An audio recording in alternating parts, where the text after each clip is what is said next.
황ram 의원님, 네. 이제는 말할 수 있다 한번 여쭤볼게요. 한동훈 비대위원장 본인이 사과 요구한 적 없다. 제가 김건희 사과 요구한 적 없다. 이렇게 선을 또 어제 걷단 말입니다. 근데 원래 본인이 이 김경률 비대위원이 원래 사과 주장을 해왔는데 거기에 동조했잖아요. 예. 말을 지금 몇 번 바꾸는 겁니까? 이렇게 한동훈 비대위원장 원래 이렇게 말을 잘 바꾸십니까? 한동훈 비대위원장의 단점 중에 하나인데 교묘하게 이제 피해가요. 말을 싹 바꿔가면서. 그러면서 아마 취지는 본인 입에서 직접적으로 사과라는 단어를 내뱉은 적은 없다. 뭐 이러면서 피해가는 것 디테일하게 같은데. 하자면 예. 내가 직접 사과 이렇게 말한 적은 없다. 그러니까 사과해야 된다라고 하는 사람의 편은 들어줬지만 내 입으로 직접 사과를 말한 적은 없지 않냐. 뭐 이런 약간 말장난 비슷하게 들릴 수 있는 그걸 일종의 트릭이죠. 트릭을 써갖고 피해 가는데 글쎄 이제 제가 보기엔 그래요.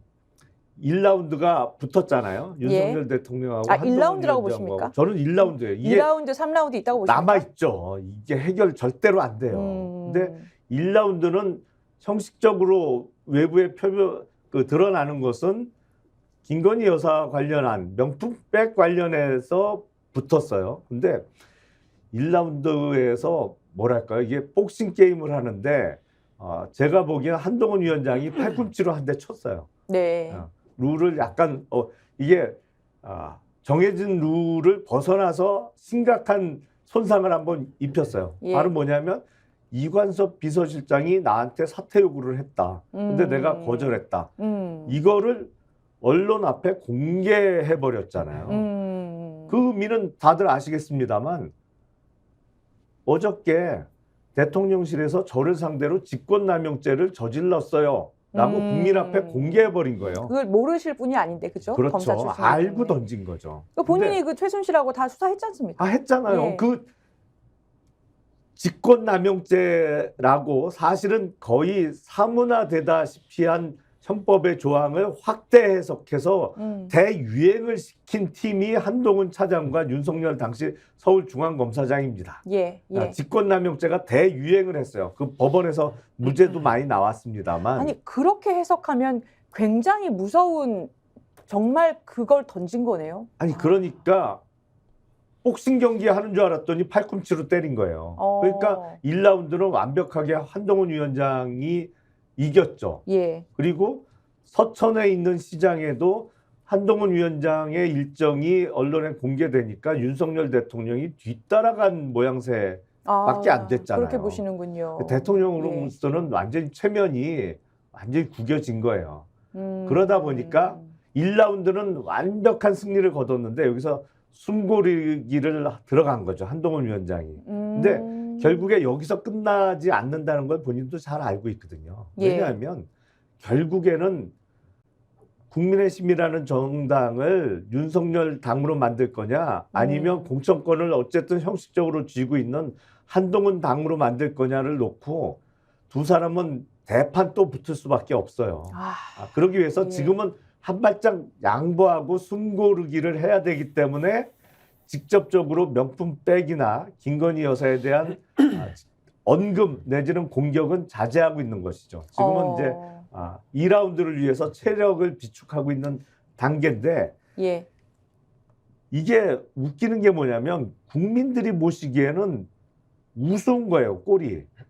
당연히 이야기해야 되고 사실은 그것도 매우 미흡한 수준인데 무슨 사과나 뭐 이것도 국민들이 기대하는 수준에는 턱도 아니게 모자라는데 그것도 안 하면서 지금 무슨 정치를 한다고 지금 그래요. 국민들의 민의를 저버리면서. 그러니까 제가 보기엔 철저한 권력 투쟁이다 이거는 두 사람 간에. 권력 투쟁이다. 그렇게 생각됩니다. 그러니까 이게 권력 투쟁이라는 게 저도 본질이라고 보고요. 뭐 공천권이나 김건희 여사를 놓고 정말 충돌을 하는 건데 그래서 이거 약속 대련은 아니고요. 약속 대련이 아니고 지금 임시 봉합 상태인 거죠. 임시 봉합 상태인데 전 이게 왜 지금 약속 대련일 수가 없냐면은 결국에는 이게 너무나도 잘못된 프레임인 게 총선 앞두고 여야가 극한 충돌을 하잖아요. 근데 지금 논점이 없지 않습니까? 무슨 뭐 연금 개혁을 갖고 토론을 했습니까? 교육 개혁이 있습니까? 노동 개혁이 있습니까? 아무 내용이 없기 때문에 이슈를 찾고 있는 상황 속에서 김건희 이슈가 전면에 나오다 보니까 이제 이 이슈는 총선 때까지 덮을 수가 없는 겁니다. 네. 그러니까 예를 들어 이거를 만약에 기획을 해가지고 했다 그러면은 완전히 지금 자충수에 빠지는 거기 때문에 그건 아니라는 뜻이고. 이건 진검승부다. 그렇죠. 근데 이제 결국에는 이제 국민의힘 한동훈 위원장이 너무나도 난처한 것이 앞으로 이 이슈를 지울 수가 없습니다. 그러니까 예. 윤석열 대통령과 김건희 여사가 어떤 신분상의 변동이 있지 않고서는 이 문제를 계속 물어볼 수밖에 없거든요. 예. 그럼 이걸 총선 때까지 더 비화되고 커질 건데 이걸 어떻게 막을 것이냐. 이제는 그 봉쇄할 수가 없는 지경까지 가고 있다. 저는 이렇게 봅니다. 자, 한동훈 비대위원장이 어쨌거나 1승을 거뒀다. 이게 김용남 의원 해석이신데요. 실제로 그런 설문조사가 나왔습니다. 그 유난 갈등설이 한동훈에겐 호재다라는 결과를 보여주는 엠브레인 퍼블릭 케이스탯 리서치, 코리아 리서치, 한국 리서치가 지난 21일 그 한동훈 윤석열 충돌 이후에 조사한 겁니다. 22일에서 24일까지 전국 만 18세 이상 남녀 1,001명을 대상으로 전국 지표 조사를 했는데요. 한동훈 비대위원장이 잘하고 있다라는 응답률이 윤석열 국정 지지도를 크게 앞섰습니다. 조사에서 어떻게 물어봤냐면 국민의힘 지지율은 33%로 일단 나왔고요. 그리고 민주당은 30% 지지율로 나왔는데 한동훈 위원장이 비대위원장으로서 직무를 잘 수행하고 있느냐라는 거를 물었을 때의 평가는 이 국민의힘 지지율보다 훨씬 높게 긍정평가가 47%, 긍정평가 잘하고 있다는 평가가 47%가 나왔습니다. 한번 정리를 해드리면 차례대로 보여드릴 텐데 한동훈 비대위원장이 직무 수행을 잘하고 있다는 평가가 47%가 나왔고요. 그리고 이재명 민주당 대표가 잘하고 있다는 평가는 35%에 불과했고요. 국민의힘 지지율은 33%가 나왔습니다. 자, 지금 화면에 보여지는 이재명 민주당 대표가 당대표로서의 직무 수행 얼마나 잘하고 있다고 생각하십니까? 라는 것에 대해서 이번 주 조사에서 잘하고 있다라는 응답은 35% 나왔습니다. 지금 못하고 있다는 거, 잘하고 있다는 응답 살짝 다 올라갔습니다. 그리고 다음 표 보여주세요. 한동훈 국민의힘 비대위원장이 당대표로서의 직무 수행을 얼마나 잘하고 있다고 생각하십니까? 잘하고 있다가 무려 47%가 나왔습니다. 못하고 있다는 40%에 그쳤고요. 그 다음 정당 지지율 한번 보여주십시오. 자, 어느 정당을 좀 더 지지하십니까? 어느 정당에게 더 호감이 가시나요? 무작위 순으로 불러드리겠습니다. 라는 질문에 더불어민주당이 30%, 그리고 국민의힘이 33% 나왔습니다. 자, 여기서 두 가지 포인트를 짚어볼 수가 있는데요.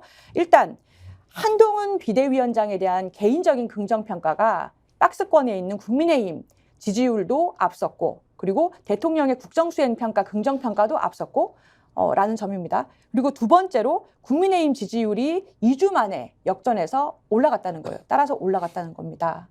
자, 이 현상 어떻게 봐야 될까요? 근데 저는 한동훈 위원장에 대한 현재의 지지도가 꽤 높게 나오는 것은 뜯지 않은 선물 포장지기 때문에 그렇죠. 그러니까 지금 3주 동안 한 개 계속 전국 다니면서 인기를 확인한 것 말고는 없고요. 그리고 뭐 소위 말하는 정치개혁이라는 공약을 내세웠지만 사실 반정치에 불과한 내용들인데 국민들께서 들으시기에는 일견 타당해 보이기 때문에 지지를 보내실 수 있다라는 생각이 얼핏 보기에 들고요. 타당해 보인다. 아니, 국회의원 수 줄이자는 거에 대해서 한동훈 위원장이 여기 토론회 자리에 나오시면은 반박하기 어려우시겠지만은 주제만 던져가지고는 국민들께서 아직 내용을 다 들여다보시기 전이기 때문에 일견 국회에 대한 혐오, 정치에 대한 불신이 공약으로 나오면 일견 좋죠. 근데 그 내용을 알게 되면 이제 그 지지도는 이제 철회될 수밖에 없다라는 생각이 들고요. 저는 무엇보다도 이제 한동훈 위원장이 지금부터는 지지율이 이제 떨어질 수밖에 없는 것이 왜 그렇게 보십니까? 지금 저는 이제 김용남 의원님께서는 지금 이제 한동훈 위원장이 일부 우세했다고 하시지만은 저는 윤석열 대통령이 이긴 걸로 보이거든요. 아, 그래요? 그러니까 처음에 한동훈 위원장이 이관섭 실장의 개입설까지 폭로하는 것은 나름의 공격이었는데 그 다음날 서천 현장에 가가지고 재난을 정치적으로 이용했다라는 비판도 피하기 어렵지만은 네. 동시에 대통령한테 90도로 인사를 꾸벅하면서 그것도 눈까지 와가지고 대통령- 더 좀 처절해 그것도 보였어요. 뭐 대통령 반말로 하시는 모습과 예. 올라올 때 자리 하나 얻어서 타고 올라오는 이 모습 예. 거기다 내려가지고도 대통령님을 존경하고 지지하는 그 비굴한 모습을 보면서 국민들은 역시나라는 실망감이 오는 거거든요. 그러니까 한동훈 위원장이 사는 길은 유일합니다. 민심이라고 하는 거대한 파도에 몸을 맡기고 그 민심과 함께하면 한동훈 위원장이 당연히 성공할 수밖에 없어요. 민심을 따라가니까. 예. 근데 지금은 민심을 따라가나? 라고 국민들은 봤는데 역시나 하면서 또 윤석열 대통령의 힘에 눌리는, 기에 눌리는 그 모습을 보면서 저는 한동훈 위원장은 이제 지지율이 내려갈 일밖에 없다. 그리고 본인의 실력도 이제는 더 내놓을 게 없는 겁니다. 그리고 저는 이제 국민의힘이 다소 지지율이 높게 나오는 것은 민주당에 대한 비교 우위는 있는 것 같아요. 국민의힘 자체가. 민주당에 대한 불신도 있다 보니까 동시에 소위 말하는 지금 삼지대라고 하는 곳에서 뭔가 유의미한 변화와 국민들의 기대를 담아낼 수준의 무언가를 지금 만들어내고 있지 못하기 때문에 오히려 국민들께서는 좀 실망하시면서 그냥 구간이 명간이다 하면서 그냥 그 안에서 골라야 되지 않겠나 예. 이런 심리가 좀 발동된 거 아닌가 전 그렇게 생각이 듭니다. 지금 김용남 의원께서 분석하신 거하고 다르게 오히려 한동훈 비대위원장의 지지율이 내려갈 일만 남은 패배한 모습을 보여주었고 현란한 말솜씨에 비해서 진정성이 있는가는 앞으로 밝혀질 거다 이렇게 보시는군요. 아니요, 며칠간에도요 계속 도망다녀요. 그러니까 목요일에도 기자들이 물어보면은 저의 입장은 엊그제 밝혔습니다. 그걸로 가름해 주세요. 말을 못 하거든요. 예. 근데 그 모습이 국민들 보시기에는 얼마나 비굴해 보이고 당정 관계의 수직성이 더 강화된 듯한 모습으로 비춰지거든요. 그렇다면 한동훈 위원장은 당심을 쫓아가겠다는 건데 그럼 망하는 길로 가는 거죠. 그러니까 민심을 쫓지 않으면 망하는 겁니다. 서영주 부대변인 어떻게 보셨어요? 뭐 의견 두 분 다 타당해요. 예. 그러니까 표면상으로 보면은 한동훈 비대위원장 승으로 보이기도 하지만 좀 내심 들여다보면 신인규 위원장 말대로 거품이 빠질 일만 남았다. 거품이다? 결국에는 그런 거품이에요. 거품 한동훈 비대위원장입니다. 제가 호를 좀 붙여드려야 되나? 근데 제가 말씀드리면 거품한? 버블은 이제 버블한? 예, 버블한. 예. 근데 왜 그러냐면 한동훈 비대위원장의 태생적 한계가 소통령으로 시작했던 거예요. 법무부 장관. 그러니까 당시 임명될 때부터 소통령이요? 소통령, 대통령 말고 소통령? 대통령의 가장 측근인 소통령의 법무부 장관이 임명했다. 그 한계를 가지고 2년 동안 이재명 대표를 공개하고 민주당 각세워가면서 본인의 몸값을 올렸어요. 그리고 언젠가는 등판하겠지 했는데 비대위원장으로 와버렸네요. 너무 일찍 예. 등판이 되면서 그때 많은 지적이 있었던 것은 한동훈이 윤석열 아바타 아니야 이거였어요.